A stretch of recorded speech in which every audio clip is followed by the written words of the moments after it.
First, let's talk a little about the texture of the book. So you've got 12 chapters. All of them have a one-word title that ends in ing. What's the logic behind that? So things like cognifying, flowing, screening, Hmm. sharing, filtering, and so on.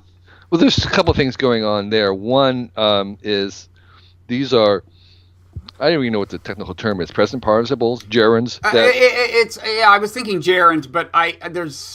I'm out of my depth. Yeah, it doesn't really matter. What it is indicates that there's this constant ongoing motion. That these are not these are processes rather than products or nouns. And one of the things that one of the verbs is about this shift from a world in which things are static and fixed to this fluid liquid world where everything is the emphasis is on processes. And so you have the shift in our economy from products to services. You have the shift from products to processes, up and down. You have the fixed shift from the tangible world of atoms and manufacturing to the intangible world of design and digital bits. And so that's the larger reflection that I'm trying to show is that um, these are one processes that are already going on right now.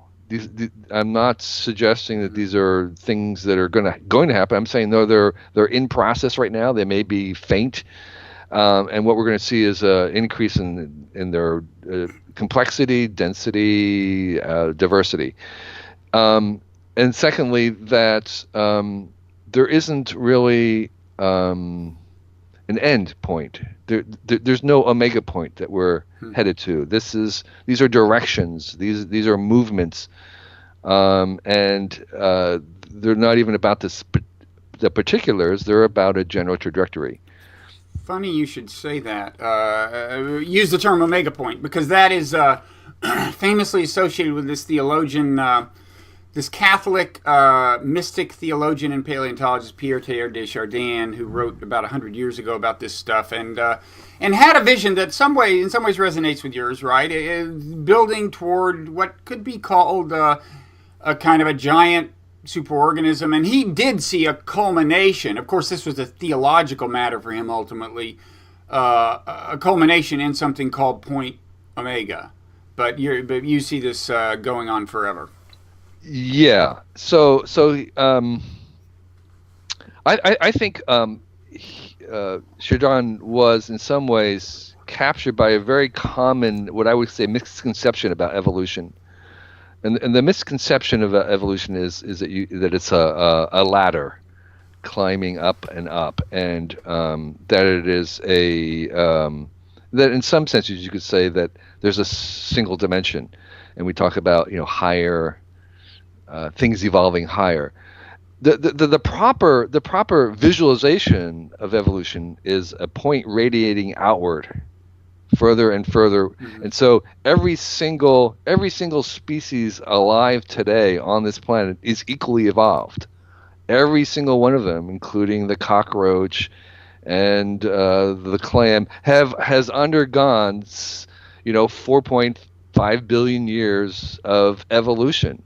And so we're all equally evolved, anything that's alive right now. So it's a radiating thing outward, and what is the only thing there is a direction. Right. That direction outward. It's not a ladder going up. And And they're so all.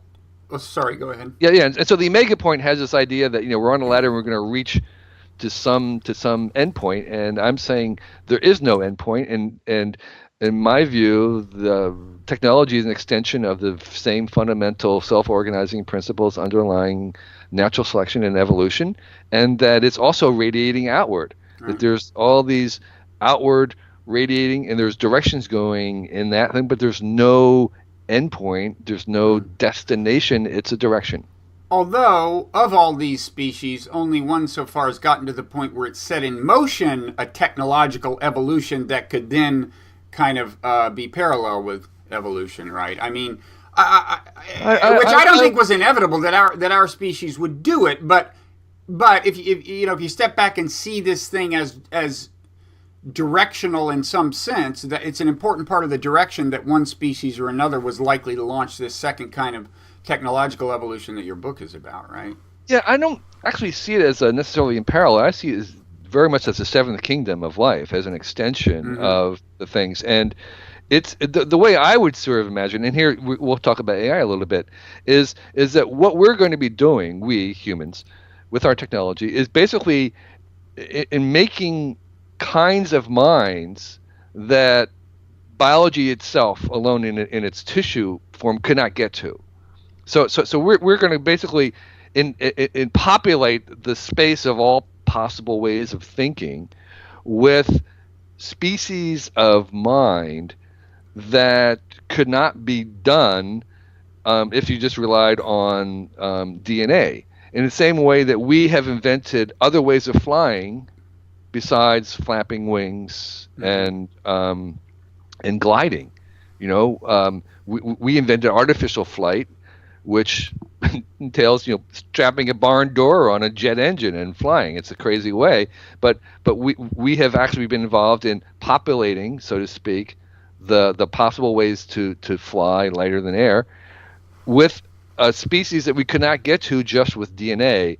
And so it's not just a parallel thing, it's actually an extension of the very process of evolution itself.